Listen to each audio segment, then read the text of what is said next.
আপনাদের পত্রিকাটা আমি পড়ি, আমি কন্টিনিউ সে পত্রিকা বস্তু এবং দেখি যে ভোরবেলার পত্রিকা আপনাদের জন্য উপহার দাও।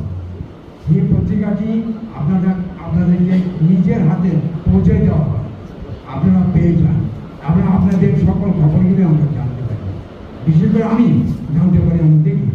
তার জন্য আপনাদের সকলকে শুভেচ্ছা অভিনন্দন জানাচ্ছি এবং লাল গোলাপের শুভেচ্ছা। যাই হোক, পত্রিকাটাকে আপনারা একটা কাজ করবেন, যাতে নাকি আমি উপদেশ দিচ্ছি না, আমি একজন বীর মুক্তিযোদ্ধা হিসাবে আপনাদের একজন অভিভাবক হিসাবে কথা বলছি যে আপনারা এই পত্রিকাটাকে বাঁচিয়ে রাখেন। রৌদ্র বাংলা এখন মুক্তিযুদ্ধের পক্ষে শক্তি। এই পত্রিকাটা মুক্তিযুদ্ধের চেতনায় উদ্ভাসিত হচ্ছে এবং প্রকাশিত হচ্ছে। আপনারা এটাকে ধরে রাখবেন। বাংলাদেশ নামে মানচিত্র যতদিন থাকবে এই পত্রিকা ততদিন